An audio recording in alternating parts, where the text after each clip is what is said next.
André Mendonça foi inicialmente aprovado pelo Senado para compor o Supremo Tribunal Federal por 47 votos a 32. Foi a aprovação mais apertada em comparação com os atuais integrantes da Suprema Corte no Brasil. Para agradecer pessoalmente a indicação, o ex-advogado-geral da União se dirigiu durante a manhã de hoje ao Palácio do Planalto. Ao chegar, descobriu que o presidente da República não estava lá. O mandatário do Executivo tinha viajado para o Rio de Janeiro, onde participou de cerimônia de formatura de alguns sargentos. Após essa celebração, Bolsonaro homenageou a aprovação de André Mendonça na Comissão de Constituição e Justiça e a gente separou um trecho agora para ouvir. Conseguimos enviar para o Supremo Tribunal Federal um homem terrivelmente evangélico. Um compromisso nosso de mandar para a Suprema Corte uma pessoa que tem Deus no coração. E agora à tarde, o presidente da República recebeu o agora ministro do Supremo Tribunal Federal, André Mendonça, ao lado do vice-presidente da República, Hamilton Mourão, para que eles assinassem justamente essa confirmação de que André Mendonça é o novo ministro do Supremo Tribunal Federal, e a posse já está marcada para o próximo dia 16 de dezembro. Bruna Torlai, eu começo com você hoje justamente tentando repercutir um pouco dessa aprovação, uma aprovação apertada, mas uma vitória do presidente da República. Sim, houve muitas piadas nas redes sociais por causa de algumas das declarações do André Mendonça durante a sabatina, quando ele se referiu, por exemplo, à união civil entre os homossexuais. Então, as piadas que correram aí por parte dos conservadores não foram poucas, né? Ainda assim, o André Mendonça ele mostrou muita diplomacia ao longo da sabatina, e essa diplomacia ela se refletiu nas palavras que ele escolheu utilizar. Todo o vocabulário, todo o imaginário, todos os argumentos que o André Mendonça evocou ao responder aí às indagações ou mesmo sugestões dos vários senadores, como que se amoldava às expectativas de cada um. Então, ele demonstrou uma habilidade política extraordinária. Claro que é difícil a gente conhecer exatamente, né, perfeitamente, como pensa o jurista, o André Mendonça, na medida em que as respostas foram tão protocolares, mas em alguns pontos ele foi assertivo. Disse que claramente não acha adequado o neoconstitucionalismo, ou seja, o fato de cortes supremas tomarem o espaço do legislativo, e disse que, pessoalmente, é contrário aí a coisas como eutanásia, liberação das drogas e descriminalização do aborto, essas que são as chamadas pautas dos costumes. Foi muito discreto a cada momento que essas questões surgiam e se mostrou muito compreensivo diante de exigências assim do pessoal mais progressista. A tal ponto que o Omar Aziz, além de ter dito aquilo que o Serrão ressaltou muito bem ontem, né, que abaixo de Deus no Brasil só o Supremo e abaixo do Supremo vem os outros poderes, além desse absurdo, o Omar Aziz nos presenteou também com a seguinte frase: nossa, André Mendonça, hoje você disse aqui tudo que a esquerda queria ouvir. Então, será que é uma vitória para o Bolsonaro? Eu diria que a vitória aí é para a capacidade diplomática do André Mendonça, que conquistou o coração dos senadores. Agora, meu caro Jorge Serrão, teve repercussão aqui, tiveram alguns atores importantes aí da política nacional se manifestando em relação a essa aprovação, e eu separei dois aqui para conversar, justamente dois um pouco antagônicos. De um lado, Sérgio Moro, e do outro, Gilmar Mendes. Sérgio Moro parabenizando e dizendo que o fortalecimento do combate à corrupção deve acontecer e que marcou a trajetória do André Mendonça na AGU. Já o Gilmar Mendes disse que o Senado Federal cumpriu seu importante papel de escrutinar a carreira brilhante do agora ministro André Mendonça, que certamente vai ter aí uma trajetória marcante no Supremo Tribunal Federal. Ele conseguiu juntar gregos e troianos, não conseguiu, Serrão? Saudações, meus amigos e amados haters. Em algumas situações, quando você faz parte do establishment brasileiro, como é o caso do André Mendonça, você consegue agradar a gregos e baianos. Uma missão não tão simples, mas que ele conseguiu sim. Ser ministro do Supremo Tribunal Federal no Brasil hoje é um caso de extrema responsabilidade. O momento político brasileiro é volátil, polêmico, perigoso. A institucionalidade brasileira precisa ser recuperada em seu equilíbrio entre os diferentes poderes.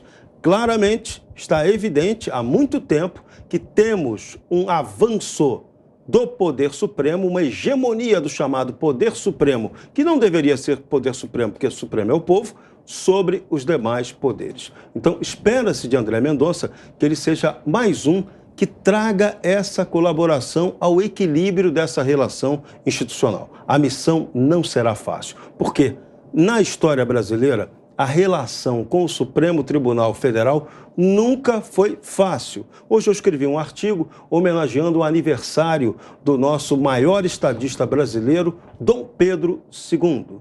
E ele, durante uma declaração aos seus ministros por volta da década de 80, ele escreveu em um de seus diários, escreveu a seguinte declaração que vale a pena ler sobre o Supremo Tribunal da época. Olha o que disse Dom Pedro. É impressionante, assustador do ponto de vista da instituição o que ele falou. Vou reproduzir aqui direitinho. Olha o que disse. A primeira necessidade da magistratura é a responsabilidade eficaz.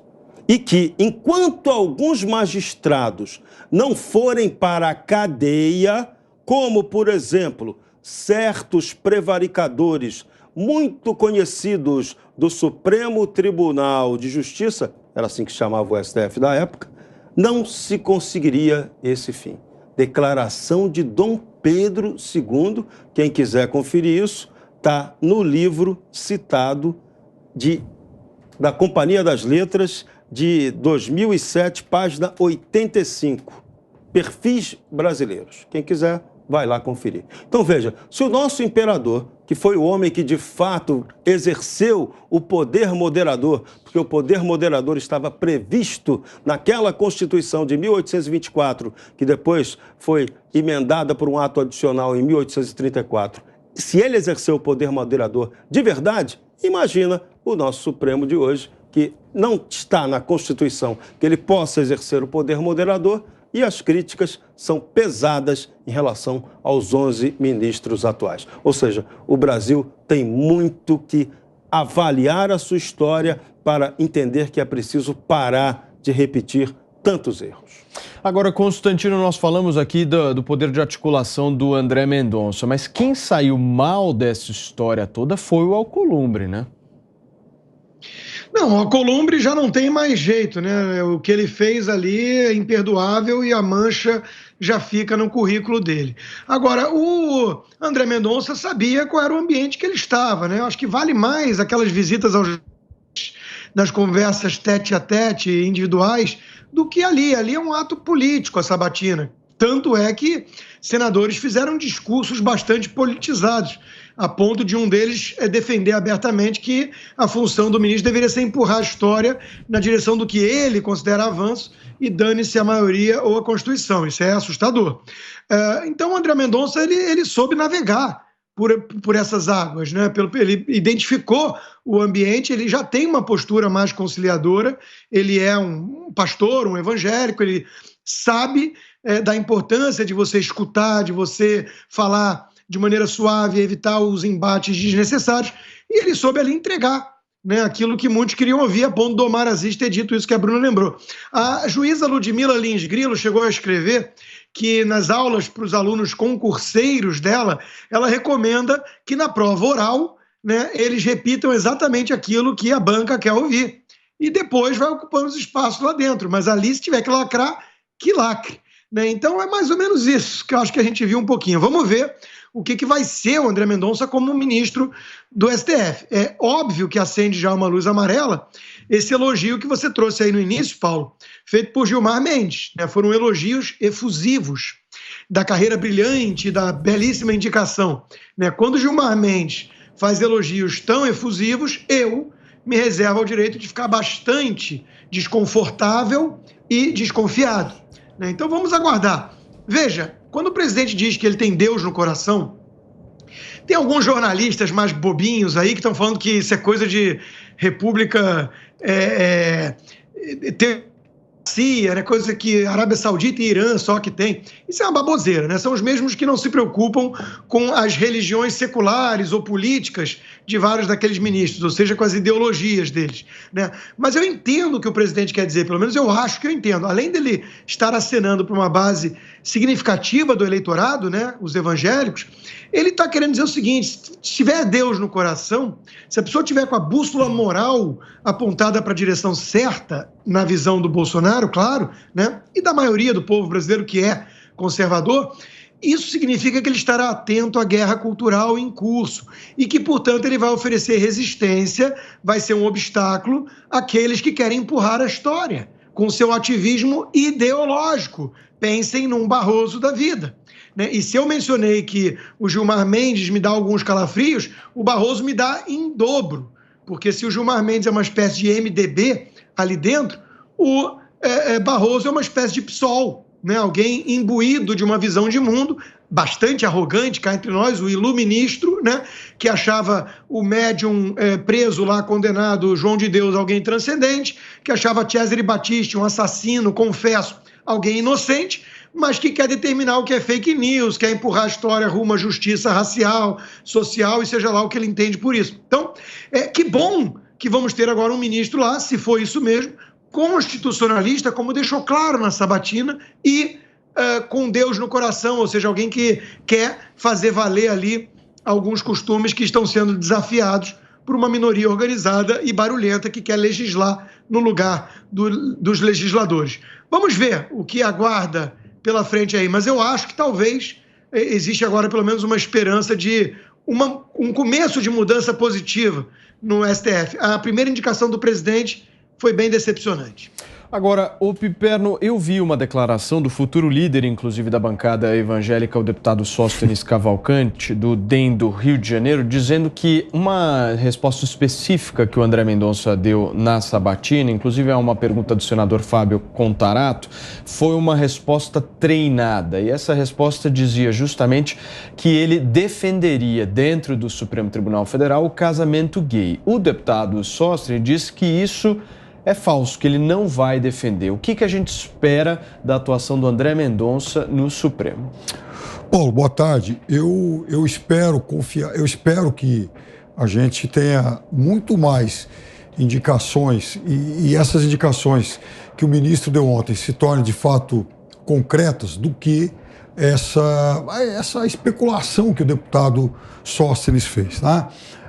É óbvio que André Mendonça, até por ter ficado 4 meses na fila de espera, algo jamais ocorrido a um indicado ao Supremo aqui na história brasileira, ele de fato teve muito tempo para treinar, ele teve muito tempo para se preparar. É como você se comportar diante de uma banca examinadora. Você vai lá para convencer essa banca. E é óbvio que você não vai usar todas as suas convicções pessoais para choque, a não ser que você tenha sido muito, mas muito inquirido a respeito de algumas questões bem específicas e que você não tem como deixar de ser o mais explícito possível.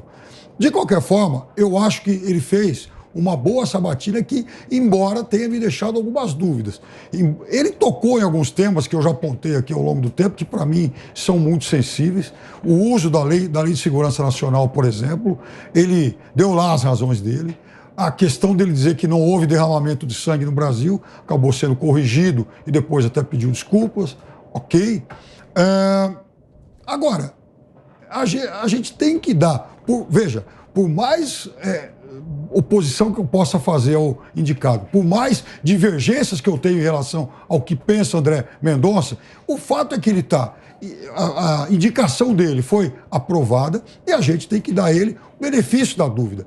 A gente, aqui no Brasil, nos Estados Unidos e em outras Supremas Cortes espalhadas por todo o mundo, nós já vimos uma série de ministros, de juízes, surpreenderem questões muito sensíveis. Vamos ver, então, como se comporta André Mendonça.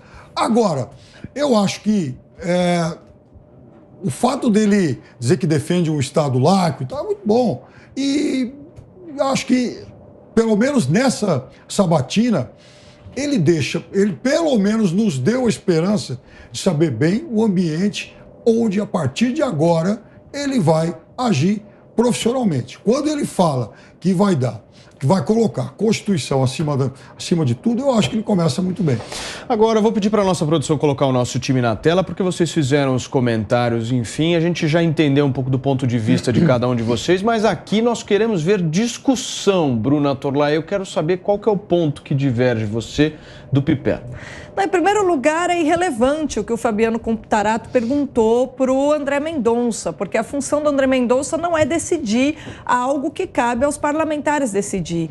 A única discussão relevante que a gente viu ali foi realmente sobre se ele ia se comportar como um ministro do Supremo Tribunal Federal ou como um legislador, né? E nesse ponto ele, pelo menos, não decepcionou. Contudo, a gente tem de lembrar que essas Cortes Supremas, embora seja propagandeado por aí, que elas têm aí a missão de defender a Constituição e proteger a Constituição, isso é uma mentira. Na verdade, o que a gente percebe é que são realmente cortes políticas que acabam prolongando a presença daqueles que os indicaram na administração pública de um país. Então, eles mantêm, digamos assim, alguém que um dia teve poder, eles mantêm ali. O que a gente tem hoje? Um Supremo Tribunal Federal, totalmente politizado, é claro, que tenta prolongar ao máximo o que foram os governos anteriores, que foram os governos petistas. Por quê? Porque a maior parte das pessoas que estão ali foram indicadas por governos de esquerda. Então, é por isso que a gente tem um Supremo que se opõe o tempo todo a Bolsonaro. Esperemos, né, que num futuro a gente tenha ministros que mudem a própria essência das Cortes Supremas. É possível esperar isso? Não sei, eu acredito que não. Eu acho muito difícil que um dia a gente tenha Cortes Supremas que não acabem exercendo um poder político, mesmo porque o poder corrompe, né? E tanto poder como tem hoje um ministro do Supremo tende a corromper absolutamente. Piperno, em seguida o Serrão.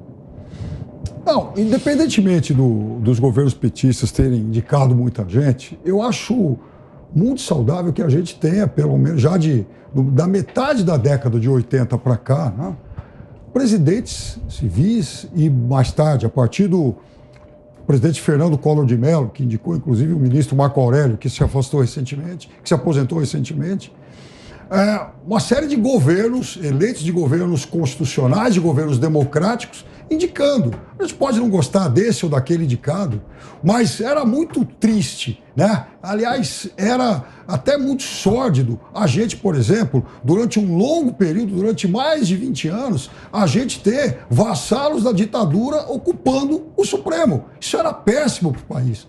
E ainda por cima tinha lá o Superior Tribunal Militar, lá, com força quase que equivalente ao Supremo, também punindo muita gente. Então, nesse sentido, por mais contestações que a gente possa fazer a esse ou aquele ministro do Supremo, é um momento em que, de fato, o país evoluiu. Serrão. Problema maior, vou chamar o Val, o problema maior da nossa Constituição é ela própria. É uma Constituição prolixa que tem a pretensão de tratar de todos os assuntos, só que ela é ultra mal regulamentada para resolver as questões. E aí ela demanda um Supremo Tribunal Federal que faça interpretações. Meus amigos, lei não é para ser interpretada, é para ser cumprida. Então a Constituição ela tinha que ser um arcabouço enxuto, que dissesse a linha que você quer para o país, e aí a legislação ordinária se modifica. A sabatina do André Mendonça, com aqueles temas polêmicos que foram levantados, deixou claro isso. Nós precisamos de leis, porque essas leis elas são mutáveis de acordo com a vontade da sociedade, de acordo com o tempo. E a Constituição não pode ser algo congelado como é a nossa. O outro adendo sobre André Mendonça importante é que Gilmar Mendes é considerado o padrinho da indicação de André Mendonça. Eles são amigos. Então, na amigocracia, no Brasil, vale aquela regra, né? Você, aos amigos, tudo, aos inimigos, às vezes, nem a lei. Você, Constantino. Olha, é muito curioso que a palavra Constituição sai muito fácil da boca de muita gente que não tem nenhum apreço por ela. Veja que o próprio Piperno ali no final falou que bom que ele falou do Estado laico e que a Constituição está acima da Bíblia. Mas ele é capaz de aplaudir o Fabiano Contarato dizendo que o ministro tem que rasgar a Constituição quando interessa para causas progressistas. Então é uma incoerência danada. A única fala ali mais relevante do André Mendonça, que mesmo naquele ambiente ele tentou dar o recado, foi quando ele disse que é contra um juiz acusador. Ali ele está condenando justamente o arbítrio do Supremo de hoje. O Alexandre de Moraes como xerife no inquérito do fim do mundo, assim chamado xerife inquérito do fim do mundo pelo Marco Aurélio Mello. Eu entrevistei aqui no jornal ontem o senador Marcos Rogério, que foi um dos únicos que fez um discurso mais incisivo contra esse ativismo, e perguntei exatamente sobre isso, né? Ele hoje até divulgou bastante o trecho da resposta à minha pergunta, porque ele diz o seguinte: esse vácuo legislativo que o Supremo usa como desculpa, como pretexto para legislar, isso não existe. Isso quer dizer muitas vezes que o Congresso está deliberando e não quer ir na direção que essa minoria barulhenta e organizada quer.